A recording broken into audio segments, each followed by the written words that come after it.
everybody. Thanks for being here and joining me this afternoon now. As Assistant City Manager Michael McDonald, I want to make a few remarks on yesterday, and then I'll turn it over to Chief McDonald to talk about the list of rules that Occupy Austin was given on Friday morning, and then we'll take some questions. And I'm moving on with my days. I want to get some sleep today.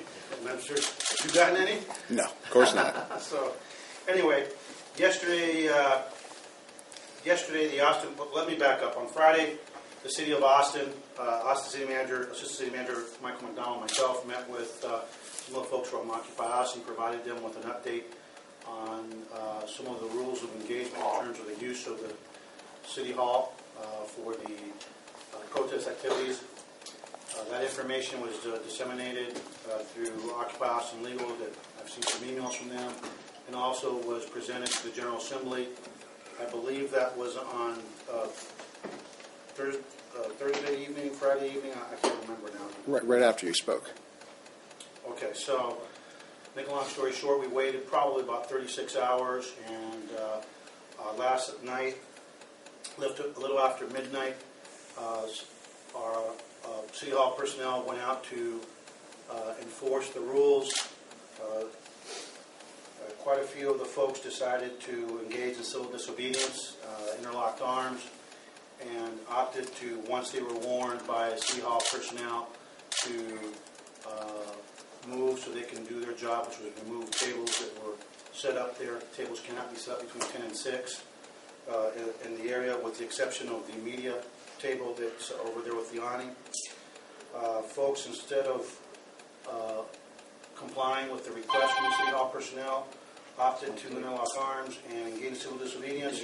So Austin Police Special Response Team members proceeded to take into custody a total of 18 individuals that had opted to engage in civil disobedience. Out of the 18, 15 were males and 3 were females.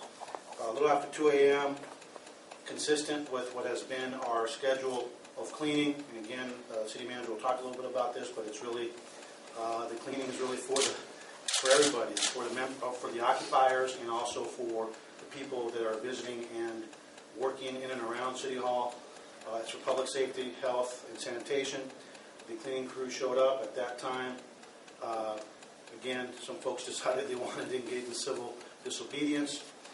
Refused. The criminal trespass warnings from the City Hall personnel refused to move, and we subsequently took 15 males and 5 females into custody for a total of 38 protesters.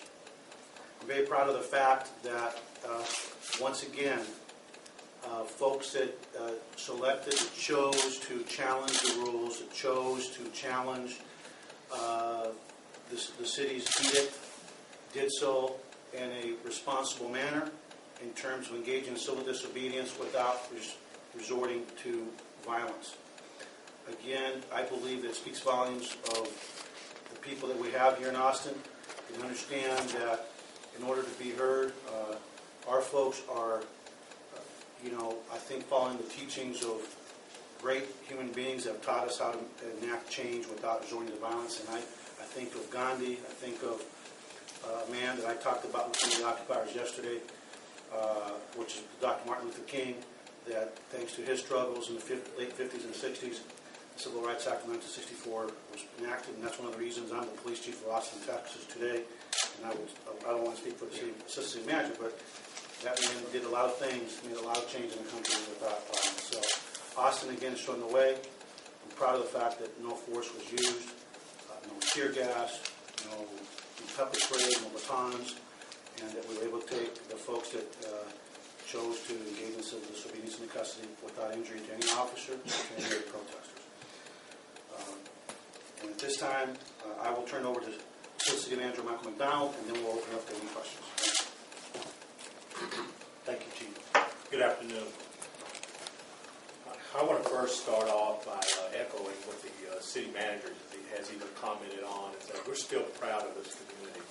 and the way that this has all been handled. We've been following what has taken place across the country, and other communities have had struggles, but we continue to work with the protesters, and we're proud of what has taken place so far. Now, certainly, the arrest that took place last night, that's not something that we wanted to see happen. Our goal from the beginning of this was to try to work with the protesters and work through all of this without having a single arrest. That was our goal from the beginning, was to try to get compliance and work through all of it. And, again, unfortunately, there are some that's the path that they chose, and we certainly understand that. As we move forward with all this, our goal all the while has been for Occupy Austin to exercise their constitutional right to protest. Some of the measures that we put in place, as the chief stated, is just to create a clean, sanitary, and safe environment. Many of the folks that we've had to deal with, we think, aren't really active in terms of Occupy Austin. Certainly they represent the 99% that Occupy Austin has talked about, but in terms of being involved in the actual protest, some of the individuals that we feel that we've had problems with really don't represent that.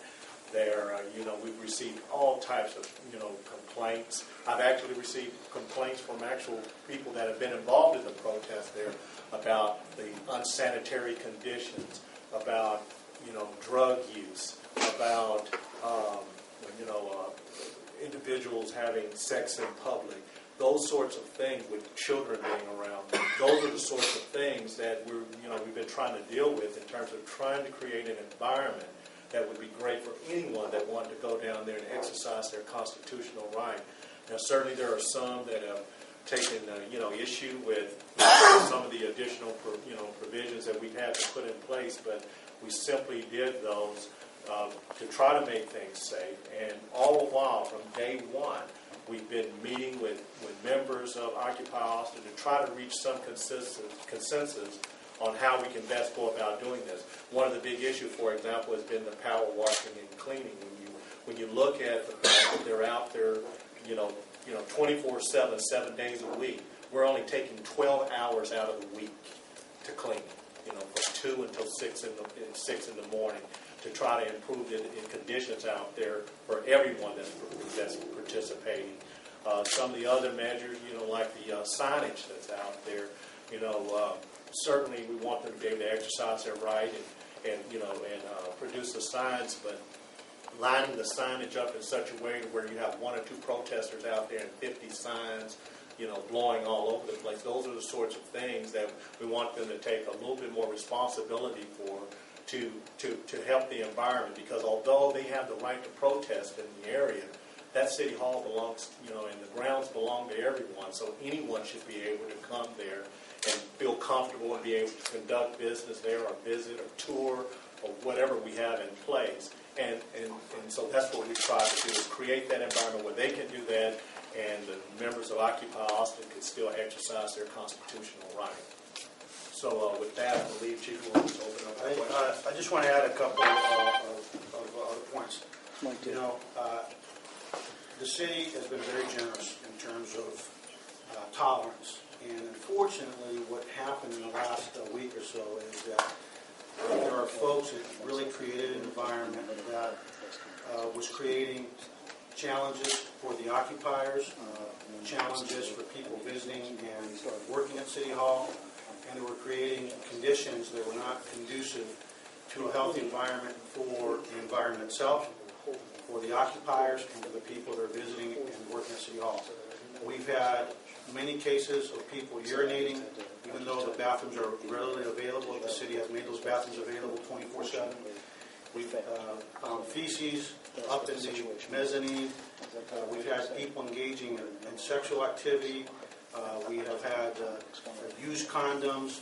We've had families that were actually showing up that have talked to us, that I've talked to, and the chief has talked to, that were coming to Occupy Austin to show support, that really would create a picture of a very wide breadth of Austinites that actually have been discouraged because of that activity. And quite frankly, a lot of the changes that were made to the rules were done so at the request of many of the people that I've been seeing, because Assistant City Manager McDonald and I have been there since day one, and I don't, because of all the pressures that these folks are under, I'm not going to say names, but I can tell you that a lot of the changes that were made were at the request of people that I consider to be Occupy Austin. So the bottom line is, it was all done with the intention of creating a safer, sanitary environment, and an environment that was more conducive to allowing families and anyone that wants to come and really show support to come, which I think is what ultimately the members of Occupy Austin want. They want as many people from a wide variety of backgrounds, wide variety of faces, colors, and everything else to show up. And I think that as we continue forward, we will continue to dialogue, and you're going to see, I really believe that we continue to maintain a good conditions, you're going to see this movement grow, and I think it'll go in a positive manner. With that, we'll open up the discussion. What's the plan going forward? Well, the plan is to continue the open dialogue. Chief McDonald has, we had a meeting with the some of the occupiers on Monday morning to continue talking about ongoing needs. One of the recommendations we made yesterday is that unfortunately it's a movement that is leaderless. Well, we can't negotiate, with 750,000 people. I mean, to me, if you want that, you need to vote. That's how you have your voices heard, and we know what the voting record is in our city. It's not very good. What we recommended yesterday is, and today at Occupy Austin's General Assembly, our recommendation is that they have nominations for a steering committee to be the committee that speaks with the city, so we can have some consistency and we can actually have a better open communication. So hopefully that will happen tonight. They'll identify the folks on Monday, and Monday morning at 9 we'll be meeting with them to continue the really positive dialogue we've been having for almost a month now. Chief, you've been saying that this is more of a positive thing, and that's how you're looking at it, but people we spoke with today see this as detrimental. What happened last night? Can you speak to that? Well, I mean, listen, the bottom line is we don't want to make a single arrest. We gave people plenty of time to move, and let's face it, if you look at history and you look at these type of movements that are people trying to effect change, there will always be actual civil disobedience. Part of the civil disobedience is really part of the process. It's part of creating that message, and quite frankly, nobody had to go to jail yesterday if people would just comply with it. There comes a time when a decision points in these processes, and the decision point yesterday was once you're given the criminal trespass warning by City Hall personnel, you either comply or you decide to engage in civil disobedience, and that's what 38 folks did yesterday, and that's why they were arrested. Most of them will be processed today between 12 and 4, and most of them should be, unless they have warrants or other issues outside of the arrest yesterday, should be pretty much done and out of jail sometime today. I think that's what they were confused on, a criminal trespass charge, because they felt like they had permission to be there, so how could it be? Explain that. They have, listen, we have been, from day one, the city initially, from day one, we've had this cleanup schedule, and the poor folks that are actually staying there on a regular basis, love it because the place gets pretty dirty, and if you look at the place the hour before the cleanup and after the cleanup, it's day and night, much more habitable. We've been doing this. Those arrests last night, those 20 arrests that were made after 2 a.m., we've been doing it 3 days a week since day one, and without 0 arrests. And then yesterday, 20 people just decided that it's my day to go to jail, and decided that they didn't want to go with the agreement that I think there was consensus with from day one. What about the people at 12:30 a.m., the folks from I think that was something new that obviously the city enacted Friday morning, and so folks wanted to challenge that. I was out there the whole time, and one of the discussions I had, it was they decided they didn't want to take the tables down with the food. I told them to just take the food, stow it on the side, and so we can remove the tables, and they decided to engage in civil disobedience. So, we're still a nation and a city of rules and laws, and our job is to enforce it. And I'm very proud of the fact that we made 38 arrests last night without incident. And I think that this is an example for activists and for the police how to conduct themselves. I'm very proud of our men and women. If you notice, there was a lot of screaming and yelling. There was a lot of people getting in our officers' faces. And I'm very proud of the fact that these young men and women kept their composure. You didn't see the police officers running around looking like Chicken Little. They acted in a very methodical, slow, deliberate manner. And I think it speaks volumes as to the training and the leadership of this department. Chief? One other thing I'd like to add to what the chief is saying is that, you know, with regards to the measures that we've had to take, we've had, you know, before we issued any measure, we've met with members of Occupy Austin to try to get consensus. But again, one of the challenges, in fact, one of the challenges I've even heard from some of you is trying to nail down exactly who's in charge, who's the leadership, because that's been very fluid and has changed quite a bit. And so, again, what we've done is we encouraged them to try to get together to formulate a group that can truly represent. And again, in this type of movement, it's hard to say, because it's so hard to nail down exactly who's going to represent, because you know, you have folks that are out there on their own that are just for that cause and really doesn't even coordinate with the Occupy Austin coordinators. And so you got to take that into account. But we certainly want to do everything we can to sit down and continue dialogue. We've been very flexible, even like the cleaning schedule that we're talking about. We were going to clean 7 days a week, and they agreed, after sitting down with us, to take responsibility to clean on those days that we were not cleaning. We went so far as to purchase brooms and other items for them to you know, to take care of that part of it. So it hasn't been a circumstance where we've come in and just said it's just our way. You know, we've done everything we can to try to sit down and talk with them, and we plan to continue that dialogue. What's the reason for the table rule? Yeah, that was my question. What's the reason for the table What's the rule? issue with the food? Yeah. Well, again, they have the right to protest out there, but setting up the plaza as home base, you know, like a feeding kitchen or something like that, is not something that we can allow 24/7. Because again, although they have the right to protest, the plaza doesn't belong to the group. It belongs to everybody. And so whether you or anyone else is coming out there to conduct business, we have to allow that to happen. And so, you know, again, that's one of those things where we've been flexible because, you know, we ask that they take the tables and take the food down from 10 p.m. to 6 in the morning. And, you know, that allows for cleaning and other things to take place. But we certainly haven't taken the position that they can have no tables and they can't conduct, you know, the meals that they want to supply to everyone. We're just saying that you can't establish the plaza as your home base. Last question. Several of the protesters said that they viewed these as rules that were up for discussion, that they were proposed rules, that they didn't know they were in. Well, let me just say this. I was in a meeting and with a young lady, and my heart goes out to her because I watched as she tried to present these rules at the General Assembly, and some of the folks turned on her, which really kind of irritated me because this woman was the messenger. Quite frankly, part of the reason we have these rules with the food is because there are people there that are not there for anything other than to argue about food service. I mean, I've seen people demand more food that I'm not sure they're really there to do anything other than occupy the movement, if that makes any sense to you. They're really there because it's really created a place where people are coming to eat, and I think we all know it's some of the more aggressive homeless folks. And not all the homeless folks that have been there have been problematic, but there has been a certain core that have gotten in fights, that have, when they start hearing in public, we've got reports from Occupy Austin members that they're trying to do the right thing. That's the point that I want to get across. This is not about Occupy Austin. The vast majority of the people that are participating in Occupy Austin have been doing so in an extremely respectful, I would say in a model manner. And even the folks that decided to be arrested and engage in civil disobedience. I mean, that's part of these type of movements.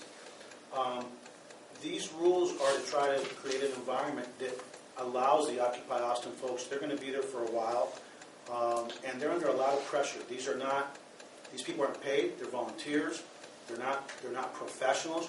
They're Americans that have taken issue with corporate policy, government policy, and laws. And if we have to be the bad guy in the city to protect them and create an environment that's safe for them, guess what? I'll take that hit. Because I am very proud And I think our cops yesterday, after we did all this, and they were commenting how they're proud to be part of history. Because this is historical, what's going on right now around the country. And in the city of Austin, to date, we have shown that people can engage in civil disobedience, people can engage in First Amendment rights, and the police, and the city, and everyone can work together. And I think that's what happened yesterday. Bottom line is people wanted to make a statement about being arrested, and we facilitated that. All right, thank you all very much. Okay? Thank you. Yeah.